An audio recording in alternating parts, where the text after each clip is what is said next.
Hi, everyone, and welcome back to the Making Milestones podcast. Today, I think I'm going to do something a little bit different in that I want to talk about some other kind of non horsey social issues, at least briefly in this podcast. So, just as a heads up to people who do not want to hear that, you don't have to continue watching it, but if you choose to, don't complain about what you hear because this podcast can be for anything, man. But, anyways, welcome back. Hope everyone's doing well. Hope everyone is faring well in this gross winter weather. Or if you're somewhere where you have lovely weather, then fuck you. Just kidding. But then I'm jealous of you, anyways.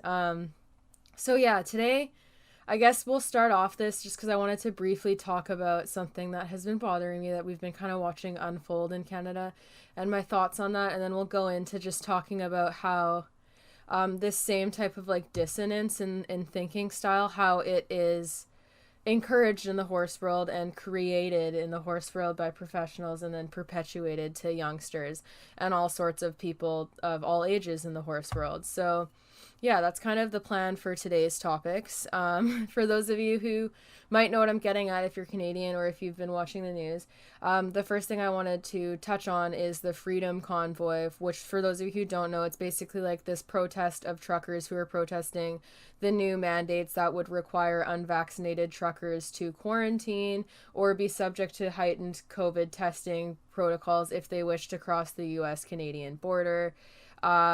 Personally, for me, like, I think that this entire protest is like an insult to a lot of the really severe real issues we were dealing with here in Canada. Like, for example, this Freedom Convoy got like $7 million worth of donations within a few days. And we have people who are living on indigenous reserves that have been asking for clean water for years and still don't have it. And the fact that amount of revenue is being able to be raised in a matter of days, I think speaks volumes about where people's priorities lie. And as someone who sympathizes with the people who are in marginalized groups and is technically a part of one myself, despite the fact that I'm white passing, I find it so troubling to watch because it's basically just making it abundantly clear how little people care. For example, I have a lot of people on my Facebook, well, not a lot, but I have some people on my Facebook who were not in support of the Black Lives Matter protests and spoke out against the protesters, saying that it was disgusting and abhorrent and that like peaceful protesting needs to happen, otherwise they shouldn't protest. And then there was numerous comments suggesting that the reasons for protesting behind the Black Lives Matter protests were bullshit reasons and served no real purpose. And then I see these same people blindly supporting the Freedom Convoy, despite the fact that, like the Black Lives Matter protests, but in some cases like worse, because I would say the general demographic of people attending these protests, a lot of them have ulterior motives because it's being frontlined by a lot of white nationalistic groups and other types of political organizations and people who have mindsets that are not healthy. But anyways, that aside, a lot of these people would speak out in like support of the freedom protests.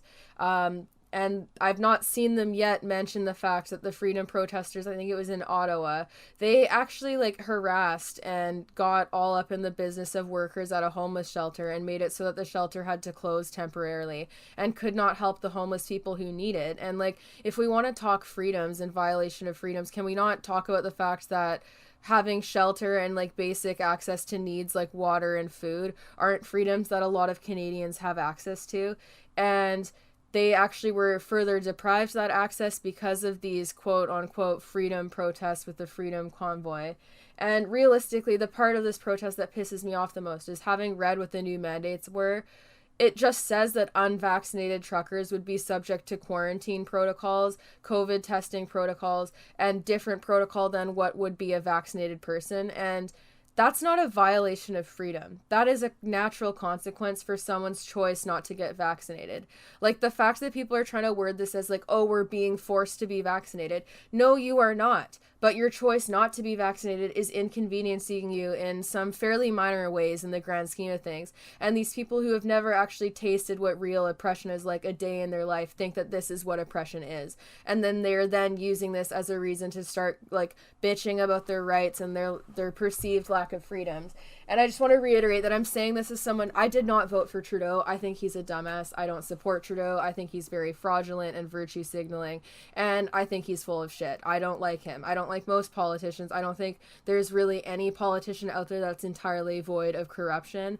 So That's my opinion. I don't support him, but the mandate makes sense because, first of all, we're talking a national border. Countries are perfectly entitled to having protocol, especially during a national pandemic, that is for the health and safety of the general public. Like, this is no different than if someone were to fucking throw a fit over the fact that their horses need a Coggins test across the border. Like, those are the rules. You need to get that done before you cross the border. Asking for people to quarantine or be subject to extra COVID testing protocols when they have made the choice not to be vaccinated is not violating any of their rights and freedoms. They're being given the freedom to choose and make their choice, but there are certain privileges that are then revoked when you make that choice, or certain types of inconveniences you might be subject to when you make that choice, but you are allowed to choose not to get vaccinated.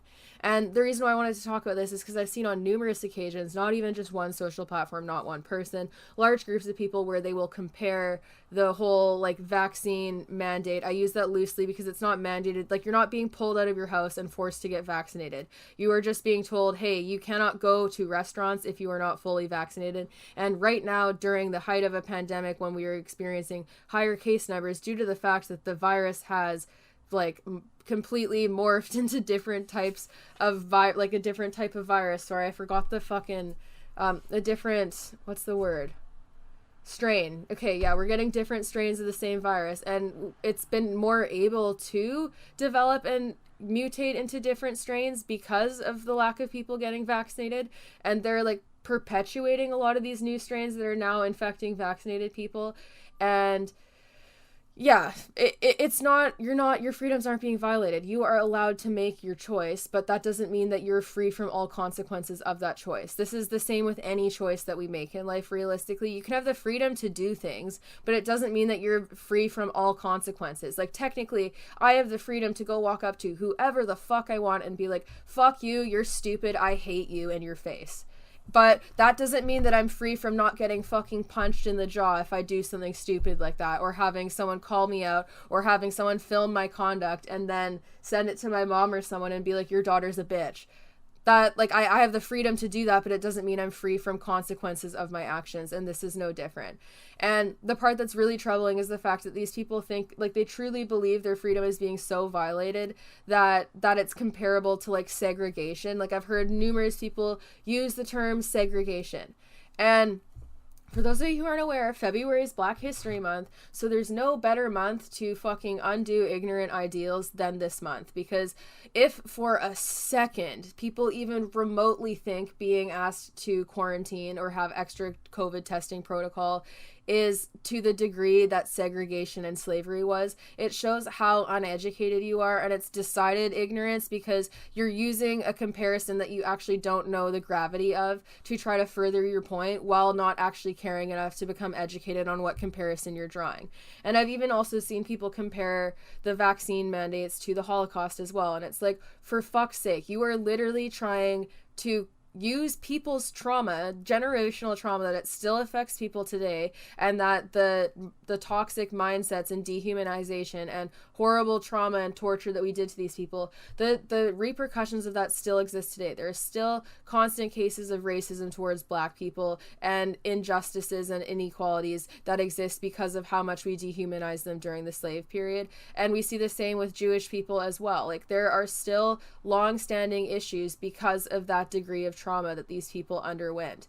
And as someone who's not a part of that demographic of people, to try to reclaim what they experienced and what their ancestors experienced and use it to further your political agenda is extremely fucked up. And even if you come from a background where you had people who were slaves or were in the Holocaust, let's say that you're still for the Freedom Convoy. Even with that, you did not experience their trauma directly, and so you should not be weaponizing that trauma to use in a way that bastardizes and minimizes it so that you can further your political agenda. It doesn't matter if you're related to the people who suffered. You're still using it for the wrong reasons, and there is no way, like, even just logically, if we compare the numbers of people who have, like, had side effects from the vaccine, or God forbid have died from the vaccine, or have had minor inconveniences like not being able to cross the border, not being able to go to restaurants, or even more major ones, like if you're a nurse, not being able to work.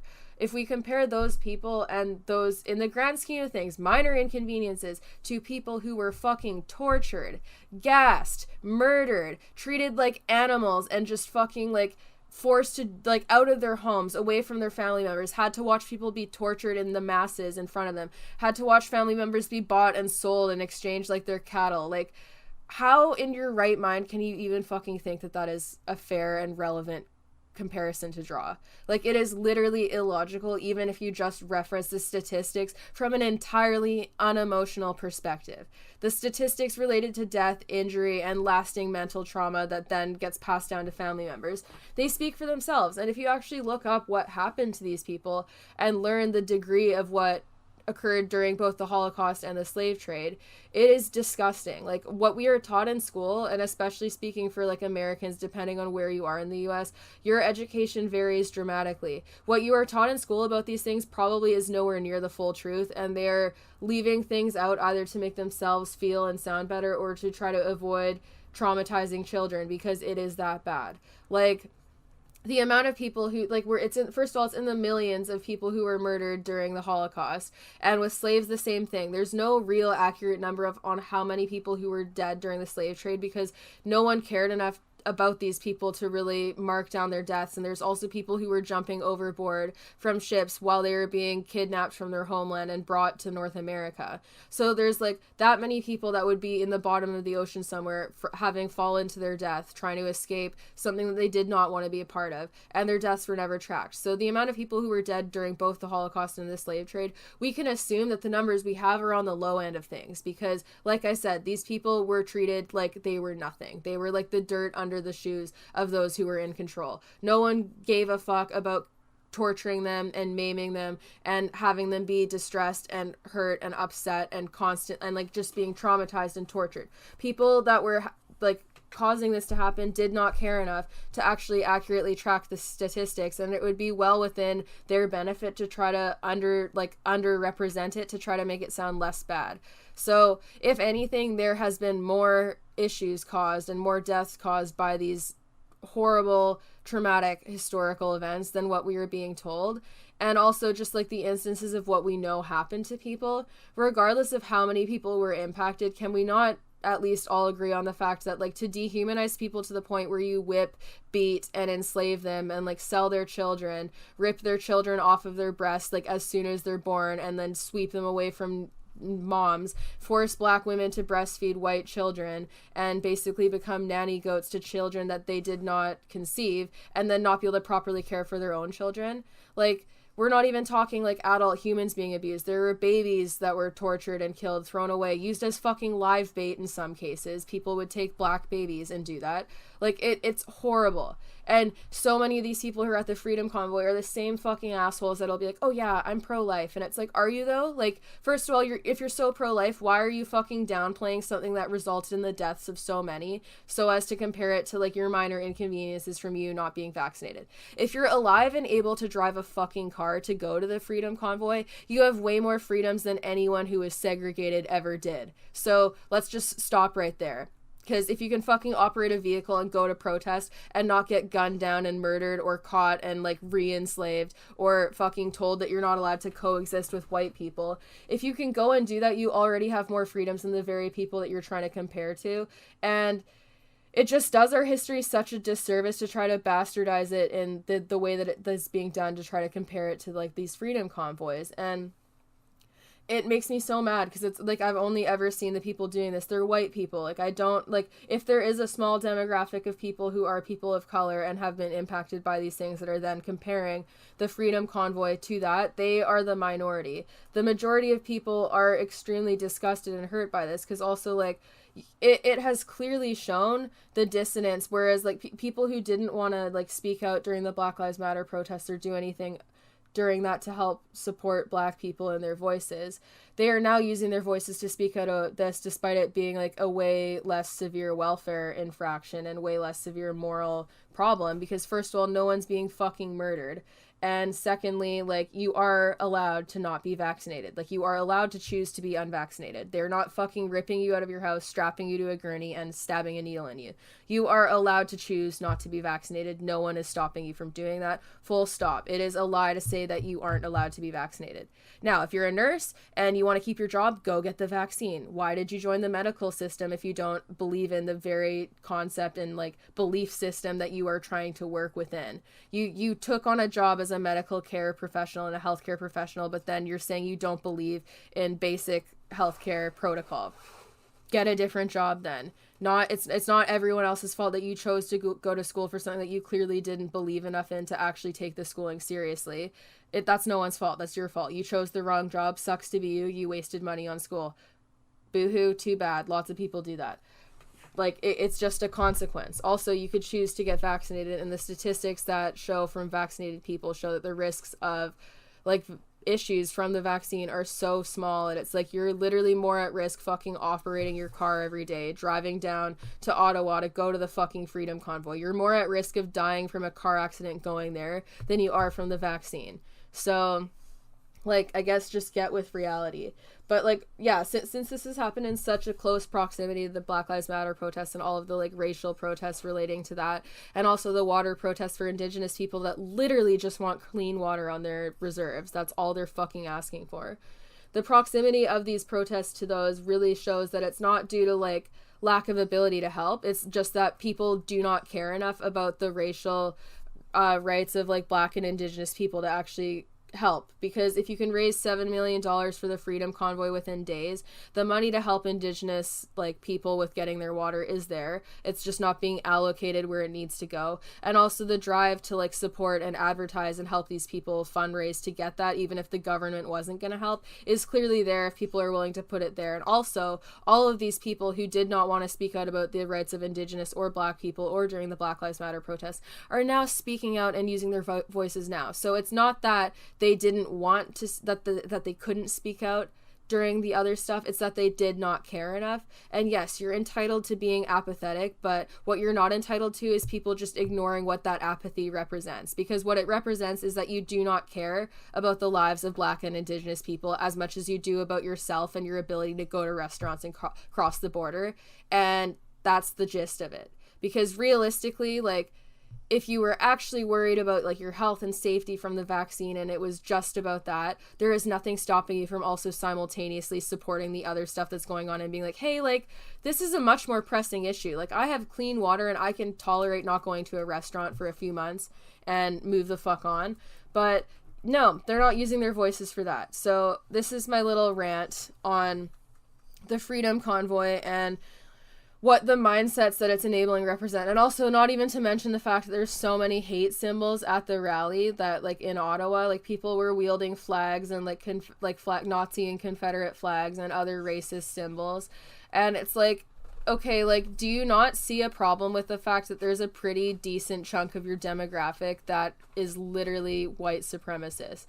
Like, does that not concern you? Is that not something you want to address? And also, like, even if you support the Freedom Convoys, if that is not the demographic that you represent and you think it's abhorrent, why are you not fucking publicly speaking out about the fact that it's embarrassing that people are ripping off what is supposed to be your freedom protest to use as an anti, like, people of color rally, basically? Because I don't see, like, all the people I've seen posting at the Freedom Convoy, not one has shared about the fucking racist connotations that have occurred at the protest and spoken out against it to try to be like, hey, like, just so everyone knows, we're not all involved in this. And I don't think that they're doing it because they support the racist people necessarily. I think they're doing it because they don't want to bring that to light because it makes them look bad and they know it. So they prefer to make themselves look better than do what's right and speak out against something that is absolutely not okay. And that's a problem because, like, most of the Black Lives Matter protests were not in support of people who were looting and damaging property. And what you also need to remember is that there is motive for people who do not support the Black Lives Matter protests and do not support the push for equal racial rights that would go there and do those very things simply to make those people look bad. And the people that are not in support of the freedom protesters, the demographic against that is usually very, very liberal and left-wing, which means they are very anti-racist typically. So I can tell you it's highly unlikely that you're having left-wingers that are leaving their jobs and taking time off work to go pretend to be racist fucks at a protest where they can get photographed wielding racially charged images and have it sent to employers that they could then be fired from. I don't think that's a likely cause, and if anyone tries to make that excuse, I think it's a fucking load of shit. Not worth it. Not worth it at all. And like, and again, if they are, that's like a minority of it, because like very much a lot of the left-wing political platform is about equality and like more social programs to support people. And like, so yeah, I don't fucking care if you're not gonna get vaccinated, but don't make it your entire fucking personality. And also, if you choose not to get vaccinated, you should do so accepting the consequences of such. Like, the case rates are still going up for the pandemic. The mutations of the virus are closely linked to people not being vaccinated and passing the virus around more readily and thereby allowing it to more easily mutate. The people who are ending up in the ICU in the highest quantities are unvaccinated. All of the statistics show that the vaccines are working and doing their job to protect people from spreading the disease as much and being as in danger from the disease.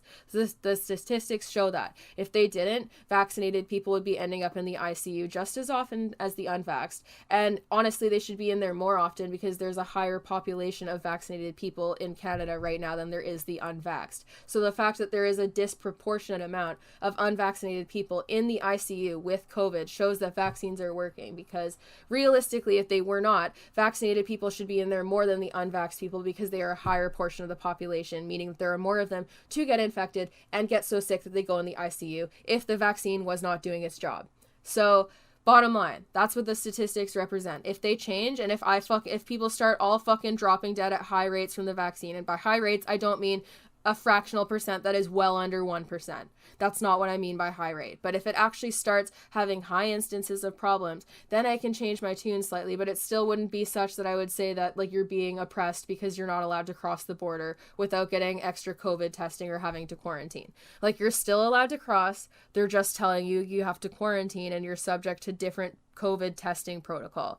Like, literally, what is your complaint? If that is too much of an inconvenience for you, fucking go get vaccinated. Not hard. Not hard at all. Yeah. Sorry, I needed to get a water after that tangent.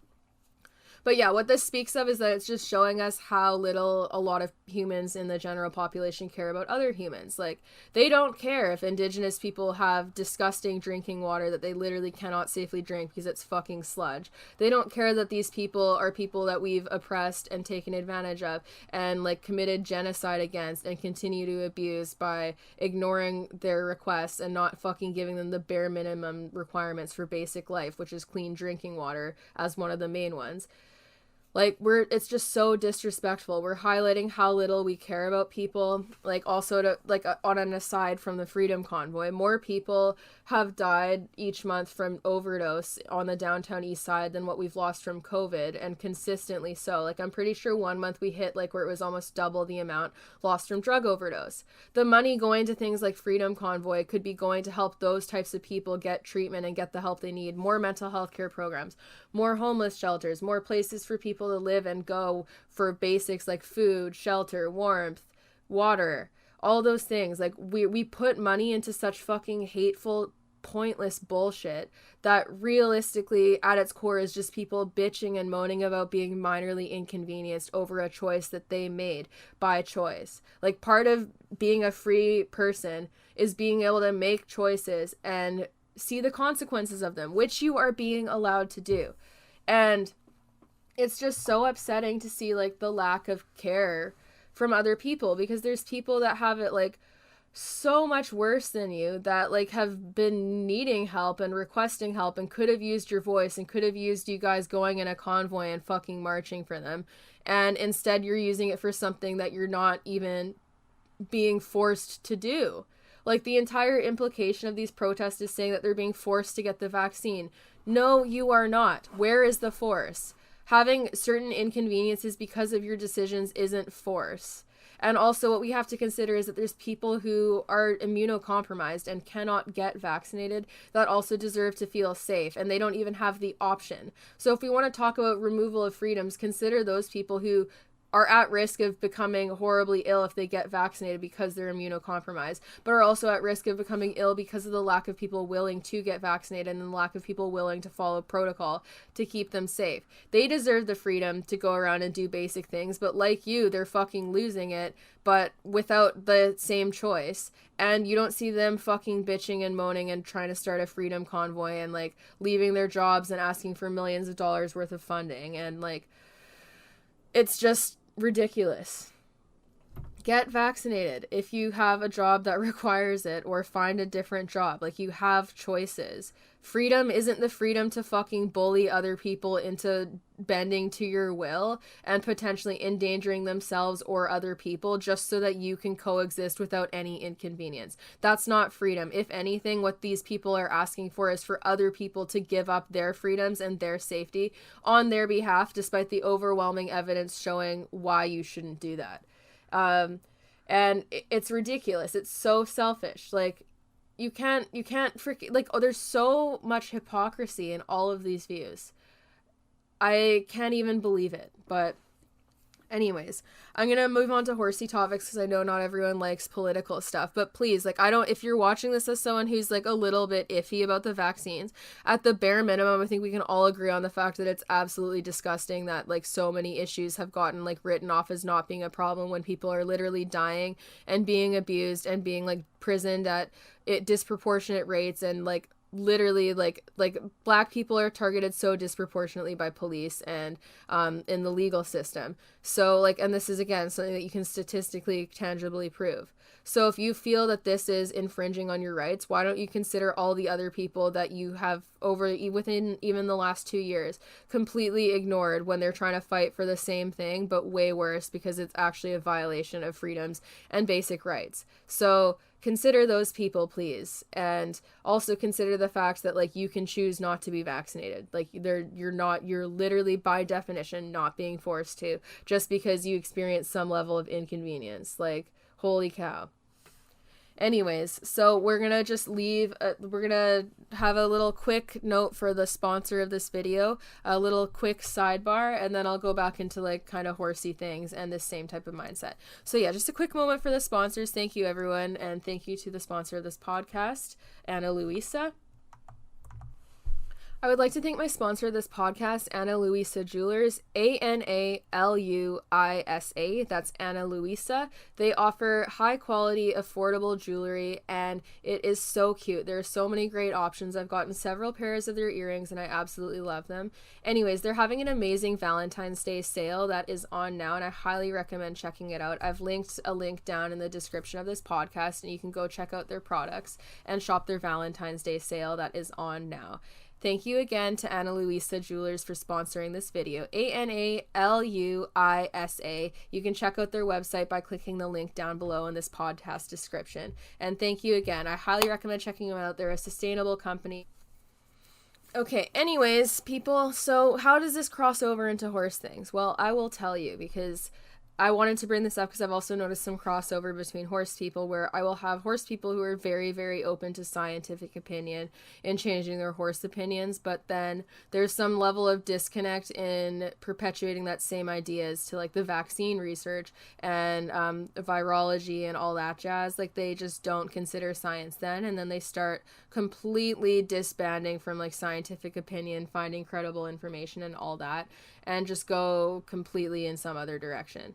And I found that quite interesting because it would be people that I had noticed are generally quite receptive to horse information and equine sciences and wanting to learn about that stuff. But then there is like a brick wall when it came to like accepting this stuff about the vaccines. And I think that it can also go vice versa, where people might be really, really progressive in their scientific views and societal views and be definitely on board with like the vaccine science and all that stuff, but then there is a brick wall in front of them when it comes to their horse views.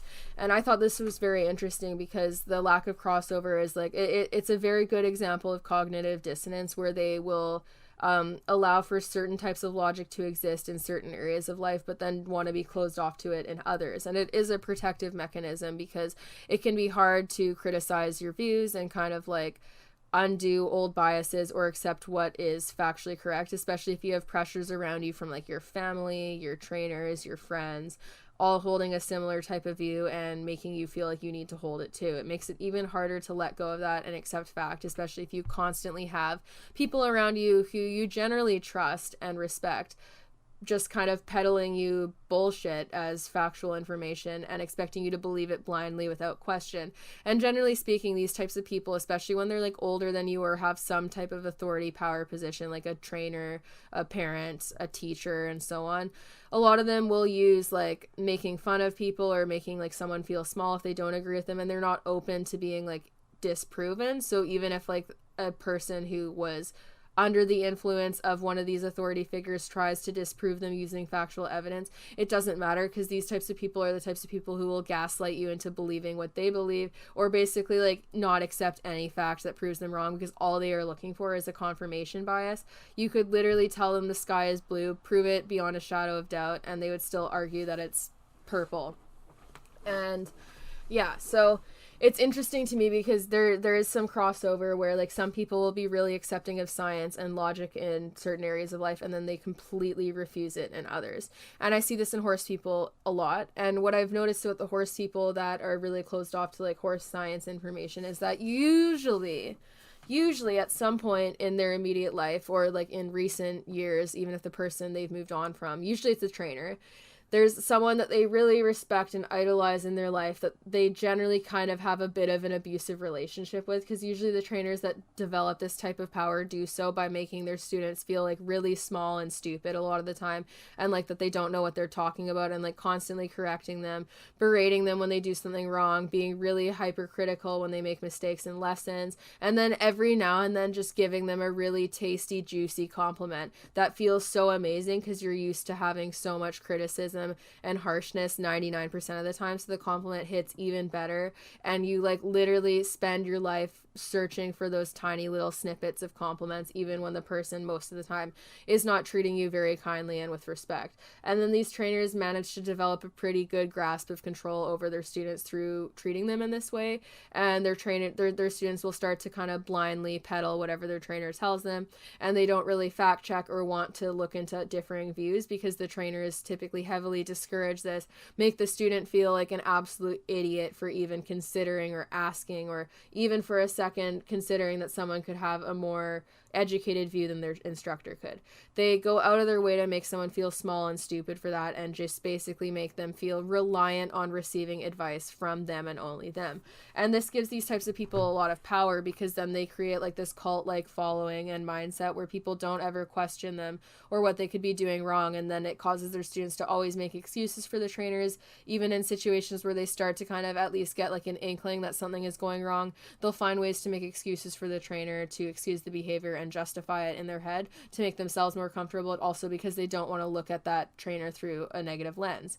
And then you have like students who are also like too scared to speak out from their trainers. Like even if they do their own research, they'll be way too scared to stand up to their trainer, or too scared to leave a certain program because of the backlash. They'll be afraid of how the trainer reacts, which I think speaks volumes, because honestly, like a regular part of like having any sort of clientele and offering public services is that clients are free to leave you, and it doesn't always need to be some highly personal weird bullshit. Like people are allowed to move on and find whatever works for them at whatever point in their life, or whatever works for their budget, and it's just a reality. But a lot of trainers get highly offended by students leaving, and it becomes like this big feud where you can't tolerate each other even when you see each other at shows, or that it's like awkward, and there's like a lot of like grudge holding and malice, and it's super weird because you see like grown ass trainers doing this to like their children students, and just holding grudges where they'll go as far as like making fun of students with their current students at shows and stuff, and it's so fucking toxic. But then it all feeds into this mindset of like allowing kids to feel special when they're criticizing other people with their trainer, and being like applauded and supported and treated nicely from their trainer for doing so. But then every other time, if they ever like criticize their trainer or question their trainer, they're not allowed to do that. And then it creates this very one-sided mindset.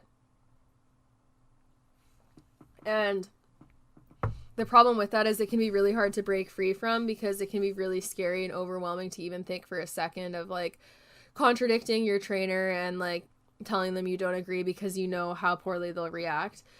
And it can also feel like really suffocating, because if you like take the route of believing what your trainer says, it subjects you to the opinions of a lot of other people when you're sharing your riding footage and like what your trainer has literally told you to do, and then having other people criticize it. And even if those people are in the right, it doesn't hurt less, because like for coming from someone who's been with a trainer like this, not in recent years, but like grew up riding with someone like this, it sucks, because you're always looking for like their approval and like their confirmation and their praise, and that's what you're after. So then you can get like video of like a lesson that you feel proud of based off of what they've said to you, but where your horse might be showing clear pain signals or clear signs of stress or clear conflict behaviors and issues that other people who have become more sensitive can see and point out. Then it's conflicting, because you've gotten this approval from the trainer that you've always wanted to get, and then you share it and you're proud of it, and then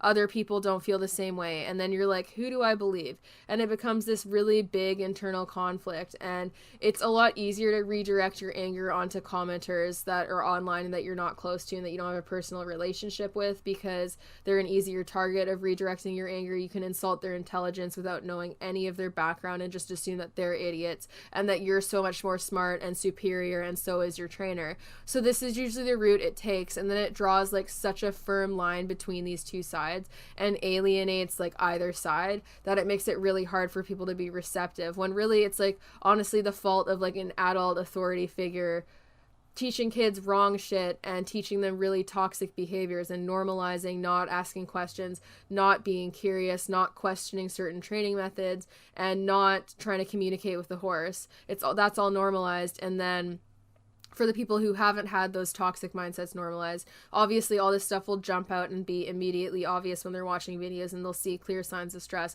that they can easily point out and be compelled to voice it because it's upsetting for them to watch. But then it kind of makes them the adversary of this person who has tucked themselves into like a very comforting cognitive dissonance that allows them to be closer to their trainer, and it avoids conflict with their trainer, their barn mates, and like the immediate people in their life that are strongly correlated with their horseback riding and their equestrian goals.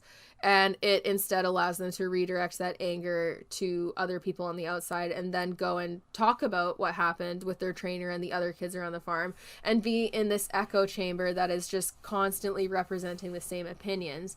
And the problem with it is that like they haven't like done studies on like this exact specific toxic trainer student mindset, but they have done studies on equestrians, and to basically test like how equestrians are desensitized to signs of stress and pain in horses, and how chronic stress and pain signs are so normalized that riders learn to tune them out and recognize them as normal behaviors, which then means that riders are highly likely to just write it off as bullshit when someone points out a subtle stress behavior that they see daily and they've grown used to as being a problem, because it's something that they've grown used to normalizing and been encouraged to normalize by someone that they trust.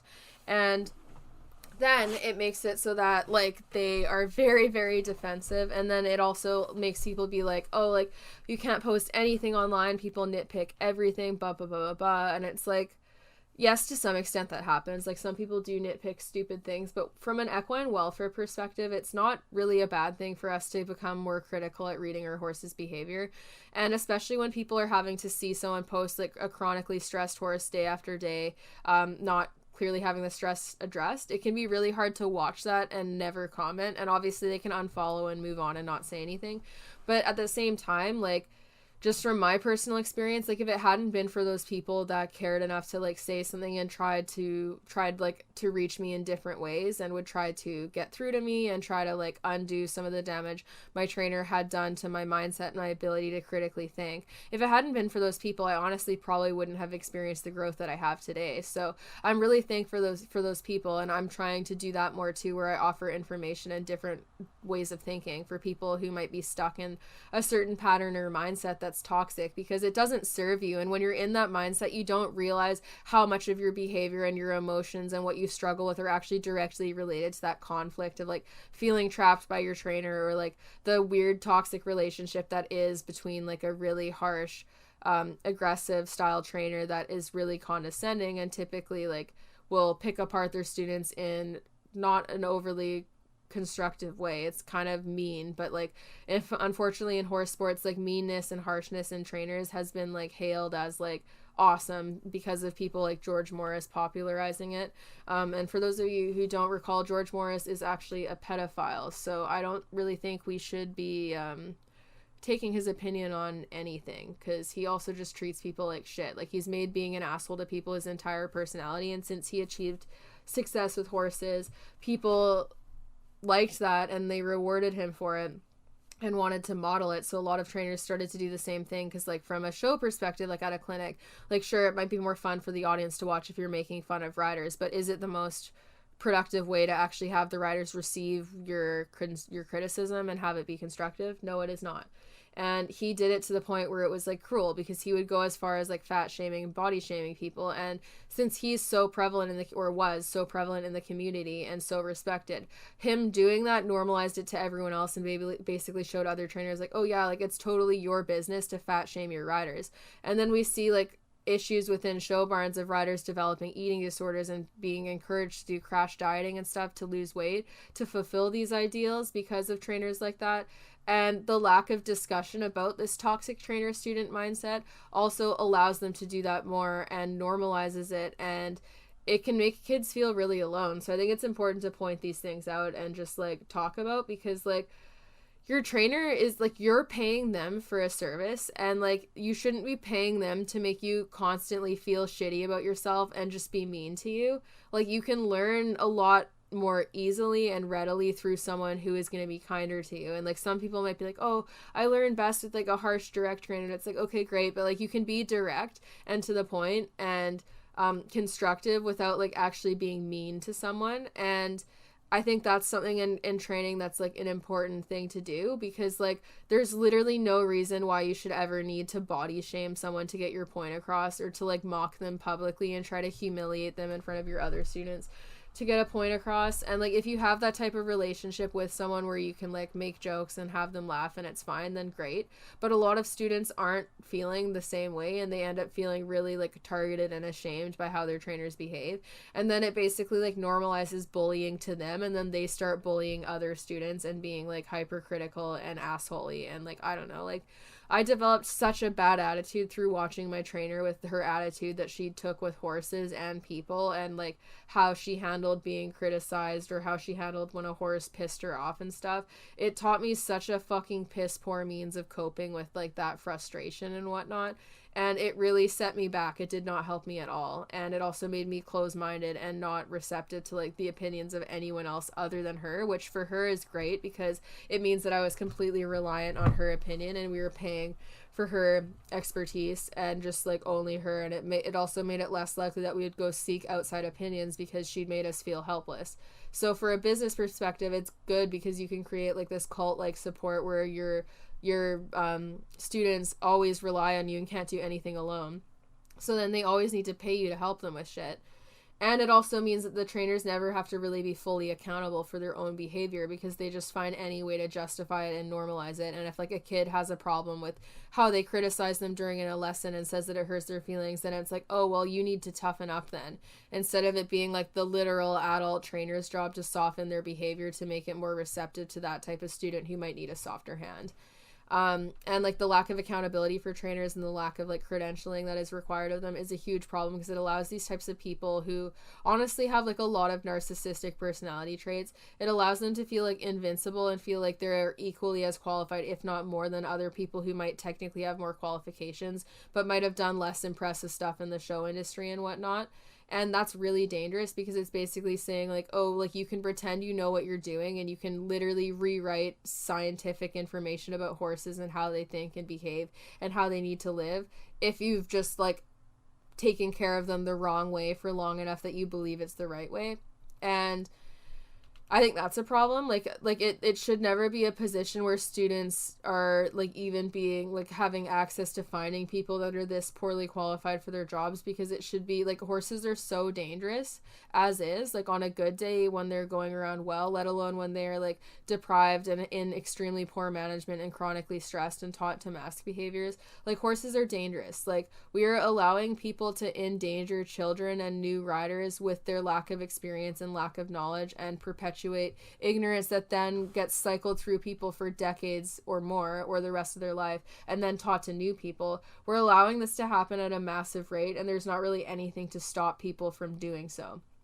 And that is very concerning, and it shouldn't really be beginner students and new riders' jobs to like learn enough about horses that they can try to police who they select, to the extent of like not even making the mistake of getting in too far before you realize you're being taught incorrect things. Like there needs to be a mandated organization that controls what trainers' credentialing are, so that they ensure that trainers actually have basic horse knowledges on management and behavior to keep people safe, so that they're not perpetuating misinformation or poor welfare practice.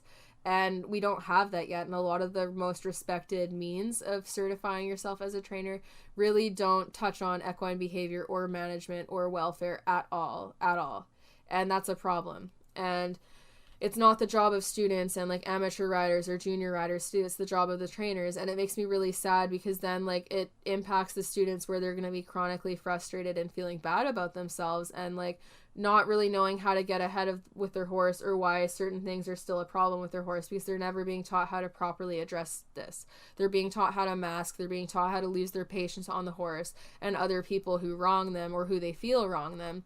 And it doesn't provide them with good sets of skills to actually navigate the world. And it's really sad, because it's also not their responsibility. Like there is a responsibility to try to find someone qualified, yes, but when you're not experienced, there should be experienced organizations and boards of certification to help ensure that you can easily source someone who has the experience to teach you safely, and that isn't the case right now. So for those of you who are wondering like how to do that, the best organization I would recommend for sourcing trainers, be it horse trainers, dog trainers, or any animal trainer, is look through the IAABC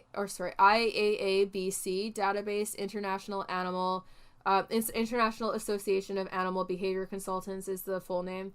If you look through their database of behavior consultants, those are people who have been tested and credentialed by IAABC, which means that they have to demonstrate proof of knowledge of animal behavioral science, learning theory, have case studies on animals that they've trained, like detailed case studies. Like we're talking like 20-page case studies going into detail on like the behaviors, the reason why behind them, how you address them, and also like thoroughly explaining a number of different like learning theory topics and equine science or like animal behavioral science topics. And it's not something you can really bullshit, because you wouldn't be able to pass with the 80% passing rate.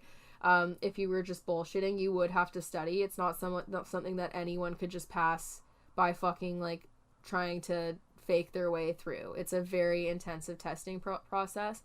And obviously a lot of horse trainers are not credentialed through this organization. A lot of them aren't. Most of them are not. But that's a good way to start, because even if you can find one in your general vicinity, like even within your province or your state that is, you could ask them if they have any recommendations for qualified trainers in your immediate area, and go from there and hopefully get some suggestions for people that are actually qualified to do their jobs.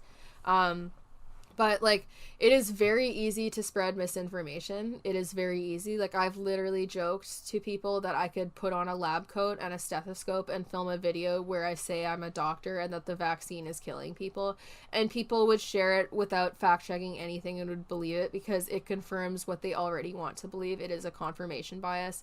The same applies to like horse stuff. Like I could fucking make some bullshit statement about why X training gadget is a miracle worker and why it'll improve all of your horse's problems and fix this or that, and just be like, I've competed at the upper levels of the sport and ridden Grand Prix, so I know what I'm talking about. And people would fucking buy it and endorse it simply because of that. Like, people don't actually care about fact checking, and when a lot of people say do your research, like their version of research is Googling something and then scrolling until they find something that confirms their beliefs, and then clicking it and running with that as their entire personality from then on out.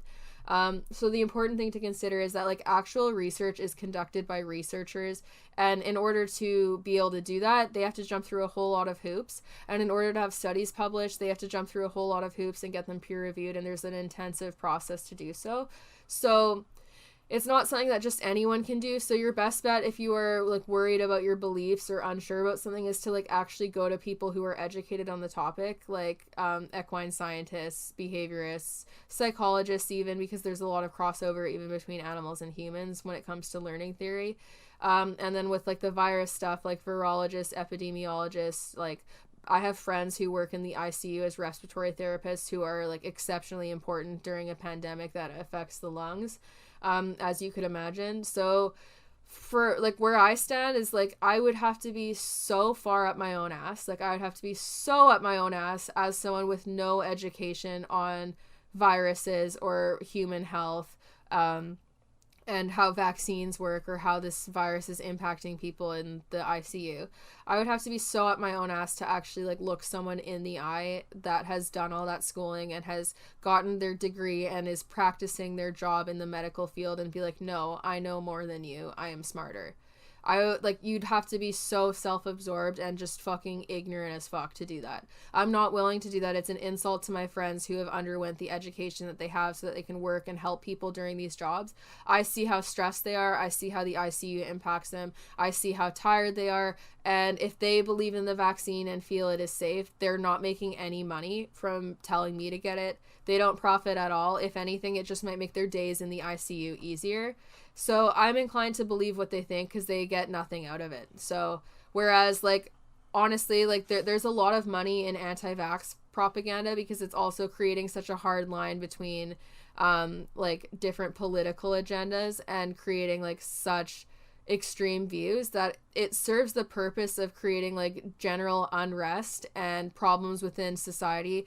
And there are a lot of people and powerful organizations that would have motive to want to have that happen and would happily push misinformation and pay people to do so and pay large sums of money for people to do so because it's continuing to perpetuate a lot of problematic views. And there's also a whole lot of links towards white nationalist views in a lot of these anti-vax protests. So there is incentive for people to do that because it is helping them create division and helping promote ignorance and create echo chambers for people who've already decided what they want to believe but just need stuff that they feel confirms it. So they'll happily put out all that misinformation because they can profit off of it wildly, whereas your everyday like respiratory therapist, doctor, scientist, person who studies viruses, science student, so on and so forth, they're not profiting, and it is overwhelmingly stated by these people that the vaccine is safe and that it's the way to go for limiting spread of disease. Like they outnumber anyone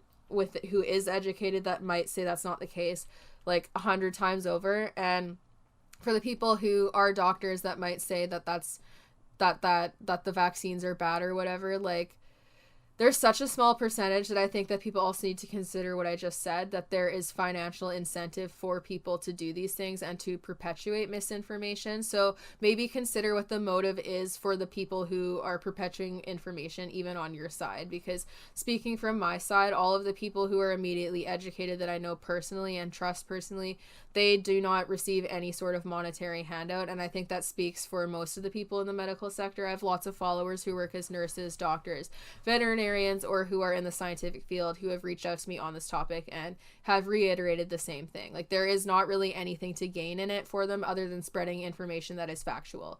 So that's something to consider, is like, what does each side have to gain?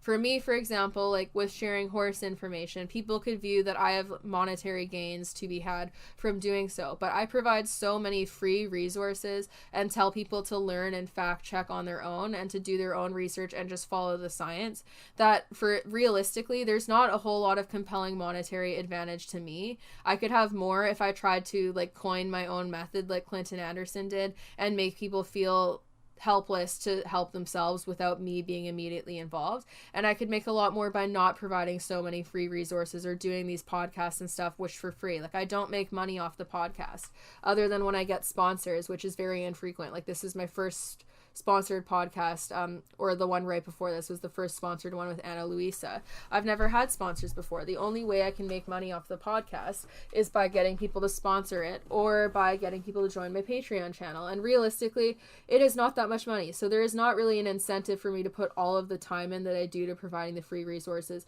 solely for a monetary perspective. The reason why I do it is because I believe in the ethics behind it, and I want to see the change in the horse world, and I want to help people see that change, and I want to help people who are in the same situation that I was several years back. And that's my main motivation. It's not a selfish motivation. It's not for money. It's just to push what I believe in and where the where the science is pointing. And if by chance the science changes, so will my opinion on training, and I'll continue to adapt and learn as I have. But my motivation is not money, and I would also speak for like a lot of people's motivation related to like vaccine, health, and welfare. It's not monetary related. They don't really have anything to gain from it. There is no reason for them to push a vaccine if it actually really was killing people, but it's been given out to millions and millions of people now, and like the statistics of like that to support the claims of people saying that it is deadly and dangerous and shouldn't be done, they're not there.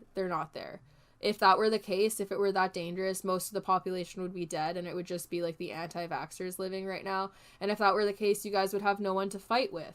And clearly you do, because you feel like your freedoms are being ripped away. So if that's the case, and the vaccine is just going to kill us all and it's so dangerous, just fucking bide your time and wait for us all to die then, because most of us are vaccinated. And if it's that dangerous, then 70 to 90% of the population will just die off, and you guys can have at her and party about how right you were. But that's not going to happen. So best of luck. And hopefully this helps people reconsider their thoughts, because honestly, even if you are anti-vax, it is inexcusable to support the Freedom Convoy and be apathetic to all of the other social issues we've been experiencing for years and years, or to fucking even for a second think you can compare it to something like slavery and segregation. If you're gonna be anti-vax, do so without fucking trying to take on actual social issues that affected millions of people and resulted in way more deaths than the vaccine ever fucking will. Don't use those to perpetuate your opinion. And yeah, it's truly that easy. Just don't piggyback off of problems that do not impact you, never have, and that you don't care enough to actually learn about the gravity of, to try to push your political agenda.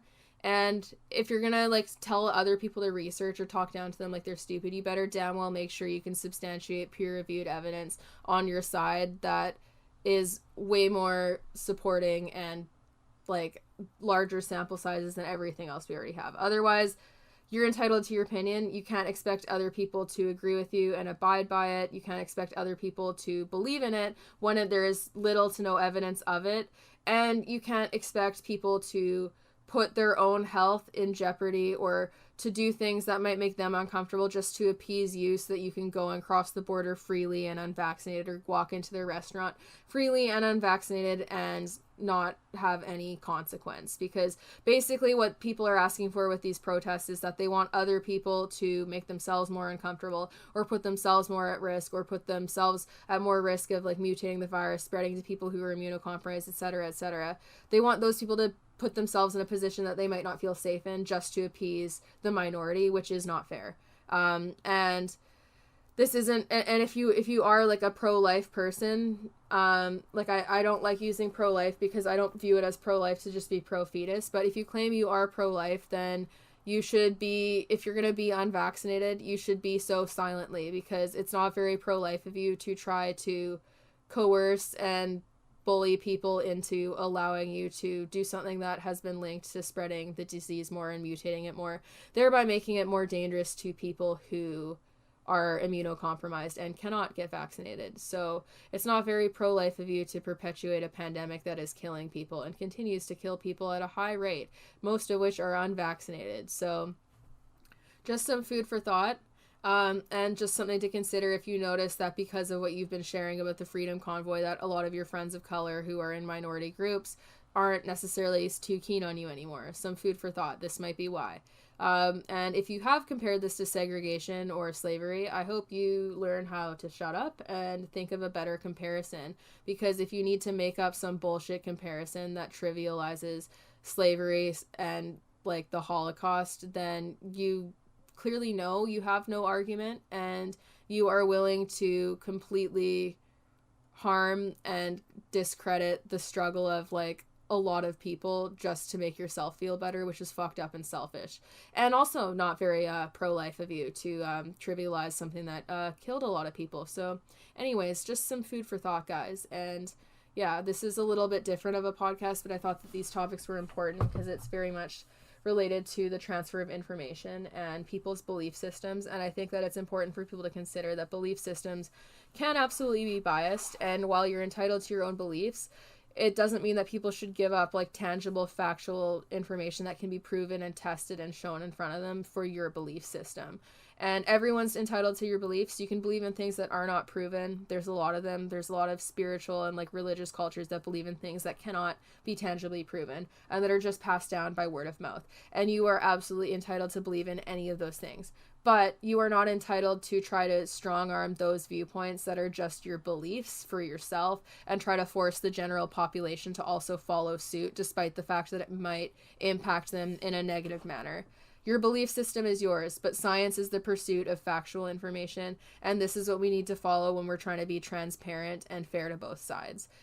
You can't follow like unfairness pertaining to like completely disproven or unproven information that has little to no merit. We can't lean on that side if we're trying to be fair to the masses. It's not fair. Like, and you can't fully be fair to everyone, because if people choose to just not believe in science, obviously they're not going to hold it with any validity, but that doesn't mean that they're correct in doing so, and it doesn't mean that the masses of people that have put all this effort into testing and quantifying things should just throw it all out the window. But anyways, science has merit. The entire point of science is the pursuit of information without bias, whereas like religion and like personal beliefs and all that jazz, those all come with an inherent bias, and that's something that people really need to consider. There are certain things that are inherently biased, and that's something to consider. So anyways, thank you for tuning into this podcast. I really appreciate it. I hope this gave some people some relevant, valid food for thought to consider, even like in the future if you ever have to deal with the types of people that I reference, or even if for yourself and your personal views. Hopefully it helped. I really appreciate everyone tuning in and supporting the podcast. If you're interested in supporting it further, you can join my Patreon channel for as little as $1 a month to have access to behind the scenes work on like stuff that I'm putting out for my products and like my merch and clothing and bridals and all that jazz, behind the scenes stuff of that, access to eventually special podcasts that will only be shared with Patreons, and videos and stuff like that, as well as training advice depending on which tier you choose. So I highly recommend checking that out. It's patreon.com/SDEQUUS, and you can subscribe for as little as $1, and that just helps me with buying new stuff for the podcast, such as like my new microphone that I'm using now. Hope you guys like it. And eventually a new computer, because I need one soon. My computer is dying. So it's just kind of just to help with that and just kind of offset the cost of buying stuff for the podcast or my YouTube videos and whatnot, if anyone is interested in that. Also, I wanted to say thank you again to the sponsor of this video, Ana Luisa Jewelers, ANALUISA, Ana Luisa. You can look them up via the link down below in the description of this, or just by Googling their name, and check out their jewelry and shop their Valentine's Day sale. And I hope that you guys enjoy their stuff and find some good products. I highly recommend them. My mom has so much of their jewelry. She's much more of a jewelry lady than I am, so she wears most of it. I'm more of an earring gal, but she loves them. Very well priced, high quality, and definitely recommend, especially since you can shop the sale and get a good deal. So anyways, thank you everyone for tuning in, and I hope that this was an enjoyable podcast for you. There will be more soon.